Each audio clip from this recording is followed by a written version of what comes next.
I'm Nick Forster. You're listening to eTown. Allison Russell is going to be back later in the show. And coming up, Oklahoma bred and now living in Nashville, singer-songwriter Parker Millsap is here to play some of his latest songs.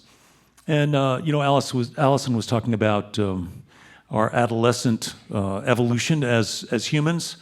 And every week in eTown, we try to talk about folks who are trying their best to make things better in some way. Just try to lift things up and make us have better odds of survival. So that's this week is certainly no exception. We have developed a little bit into a kind of a throwaway culture. We make stuff, we make waste, and then we throw it in the dump. That has been our pattern for a long time, and of course, we can't do that forever, for a lot of reasons. There is a group here in Northwest Arkansas called Food Loops that's focused primarily on capturing food waste and compostable materials before they wind up in the landfill. And they make fertilizer for farmers and residents. Their motto is nothing wasted. It sounds simple, and it is not. But here to tell us more about Food Loops is Tom Rohr from the organization Food Loops. Please welcome him to the stage here at eTown, Tom Rohr from Food Loops. Thank you.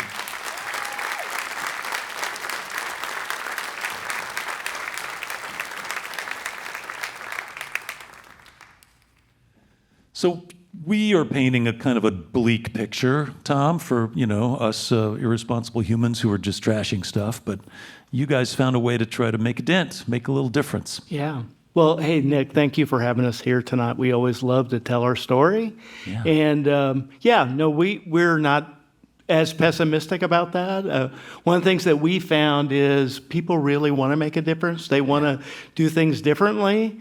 And we love to meet those folks and talk about solutions. And we've been able to make a nice dent so far. Yeah. How did this start for you personally? Like, how did you get into this particular passion? Quite by accident. We were kind of telling the story before. I've been I came up through the corporate life. That's what brought me to Northwest Arkansas, and actually worked at Walmart for a while.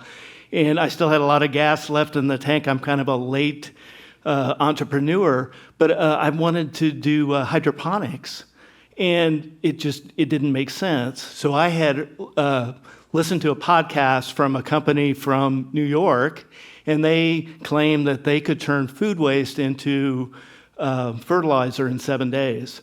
So when I was talking to the horticulturists and that business wasn't looking too good, we still had a few minutes left, and I asked her, I said, what do you think about turning food waste into fertilizer? And she told me, do you have any idea how big an idea that is? And I said, I have no idea. She said, you have to do that. Oh, cool. So 2 months later, Food Loops was started. Yeah. And tell me about some of your early awkward beginning efforts. Oh, goodness. Well, the first thing was, we thought, we have to go to restaurants and see if that's even an option, if they would pay us to collect the food waste. We did that for about 2 weeks, and we had chefs chasing us down the street saying, when can you start? When can you start? So that was good. We also worked with the University of Arkansas quite a bit, and just the idea, does it make sense to make fertilizer? And yes, it does. Mm-hmm. So, so that was kind of our start and our genesis. I really spent the first 2 years trying to kill the business, because if it wasn't going to go, I didn't want to, just spend all that time doing it, but it wouldn't die. I kept saying, if we can't get that customer, we're closing up. And we go talk to the customer, and they're like, when can you start? So, did you have a place to put everything that you were collecting? Or did you have to find a spot to process this all? Well, like I said, I'm a community gardener. Been doing that for 20 years, and we actually had a compost pile. So early on, we did that. And then we worked with the state and had some small 500-yard compost piles. But a big key to our business is working together and networking. We call it a free zone. Mm-hmm. So we're always looking for people with capabilities that match ours. And so our food waste now goes to the city of Fayetteville, and it really has for a long time. So in a given quarter right now, we're up to 350 tons of just organic waste that goes down there, and they turn that into compost. 350 tons every quarter.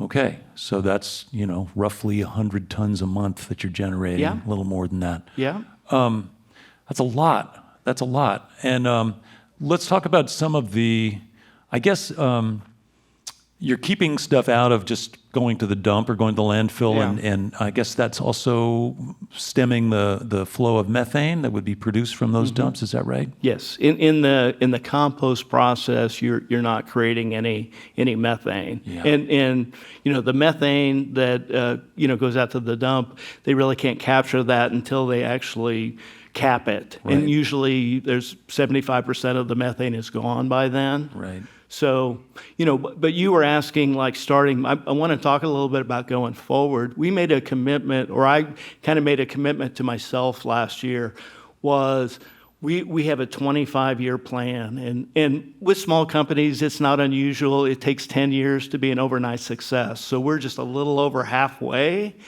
but we're committed. Halfway to 10 or halfway to 25? We're halfway to 10. Yeah, We're a okay. little bit over 5 years. But our goal, our 25-year goal, it's a moonshot, and we want to divert 90% of the waste out of the landfill. So that includes organic waste. We also sell compostable products, which are products made out of food. What I think is real key to what we do is if you combine those two, that's 70% of the waste stream. Wow. And so a city that has a good recycling program does 20, and you add 70, you get to Good. 90. Yeah, and I know there's complications with plastic recycling just because there's so many different formulations and types of plastic.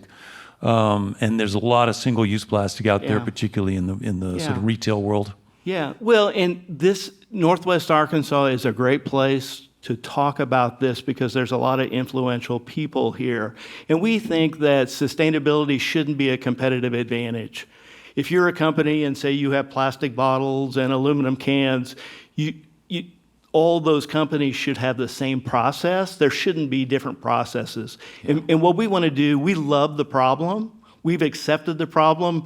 We're going to be in it for 25 years and have 90% diversion. And we want to get those people together and talk about, okay, how can we work together and get to 90%? And so our secret sauce is we like to chase the biggest problem. I mean, we've done the NCAA national championship game, over 100 tons of waste in 3 days. So we're a little crazy. We'll do it that way. But we do that just to show people that it can be done. Do you have like 7,000 volunteers? How do you do this? So probably 99% of our employees, we have a powerful group of 8 people that work for us all the time.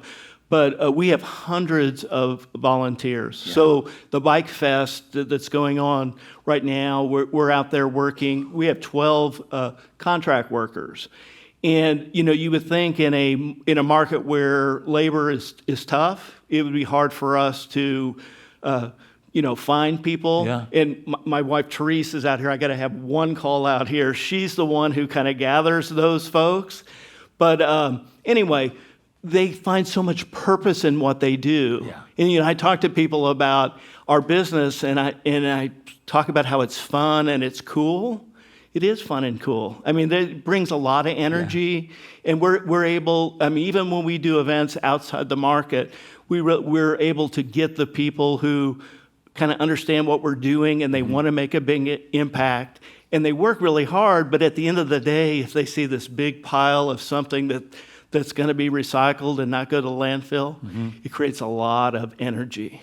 So as I understand it, you can go to events or big festivals or bike races or sporting events or whatever, and you can say, we will help you divert your waste from your event so that next year you can talk about this as an asset and as something that people will feel better about when they come to your event because they'll know that you're diverting a high percentage of the waste you're generating. Is that the plan? Yes, and people want to do it, and it's just a matter of having the mindset to where, you know what, we're not going to accept throwing away 100 tons of waste. Do the events pay you to do that? Absolutely. Yeah. We're a for-profit business. Yeah.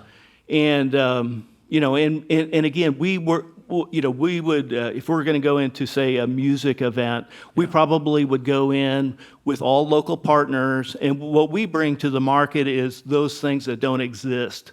But we get folks in the market to work together. And the goal is to make it a zero waste event, which is 90% diversion from the landfill. What's the sloppiest event you've ever been to? We did a food truck event in North Little Rock, and so that was in our hillbilly days. And in the beginning, I mean, we'd haul stuff on the back of the truck, and since then we have partners that have good equipment and stuff. But we were in North Little Rock. They had about 50,000 people for a food truck event. And we'd not ever done one quite like that before. And we had planned to be there like 2 a.m. Well, we didn't have like tents, and it rained. And we were just and we couldn't get our contract workers to leave. They're like, no, we're not going to leave. We're going to finish the job. But, clearly we weren't going to get that last pull-off done. And I tell you, that was the most challenging, but it probably was the happiest. I was with Therese, and we just looked at each other, and we're just soaked like rats. And covered in garbage and soaked like exactly. rats. Yeah. And we had, it was 11 o'clock at night, and we had been going since 7 a.m, and then we just started laughing. Yeah. Because it was just so ridiculous. Yeah. Well, listen, if it sounds like a colorful story, origin story, and probably an odorous one as well. But I just want to ask you, if people are listening to this story around the country and they want to find out about how they might engage in this recycling, repurposing, particularly the idea that this is turned into compost, which is then, I'm assuming, distributed to farmers and citizens and regional gardens and so on. Yeah. If they want to find out, is there a website they can go to and learn some more stuff? Yeah, absolutely. Our website is foodloops.net. Foodloops.net. And we do travel. And I will tell you, food waste compost is excellent. You can't even find any in the area right now. The first couple years we worked with the city of Fayetteville. It was about 18 months until we hit the season, and in the first 3 weeks that product was available, we sold them out. We sold 26 truckloads in 3 weeks, and they haven't really been as generous with that since. Yeah. So we've actually bring some of that in from outside the market. But yes, the potential on the backside of the business is tremendous. Yeah. So you're capturing waste, diverting it from the landfill, making great compost, and satisfying a bunch of people along the way. Yeah. Not too shabby. Yeah. And we love partners. Again, here, we work with a lot of corporations. We help them hit their ESG goals, and we're always interested in talking to them about, what are those tough to recycle things, and we want to have a seat at the table in those kind of conversations. So 4 or 5 years down the road, there's solutions, because really everything can be recycled. And our motto is recycle, reduce, reuse, because we can just make such an impact on the recycling side of that. As opposed to the normal one, which is reduce, reuse, recycle. Right. You're saying recycle first. Yeah. Yeah. And I think as a consumers, it's probably also there's a step before that, which is don't buy stuff that's really hard to recycle, or unpack it at the cash register and leave it with the vendor. Yeah. Well, you deal with this. Yeah, you sold it. But you know what? That's coming. Yeah, there's a lot of totally. people who are super interested in doing that. And I will tell you, we call it gravity, because people aren't really attached to what they throw away if they've never really thought about it. But we'll get into a conversation, and then I'll run into that person like a month later, and it's, I can't believe how much stuff we throw away. And, so it takes a little while to really kind of understand. And individuals don't think that they're throwing that much away. Now, you all go out there and just look for a week, and you'll be surprised. Well, like Alice and Russell was saying, we're in this adolescent phase of our human evolution. Yeah. We got room to grow and grow up and try to do things a little better. I'm glad that you're helping people find the way and making good business sense out of it. Yeah, well, we appreciate Yeah. you talking to us tonight and giving us an opportunity to spread the word. And hey, our phone is ready. We're ready to talk to folks. All right, Tom. Well, thanks for stopping by. Once again, this is Tom Rohr from Food Loops, and the website is foodloops.net.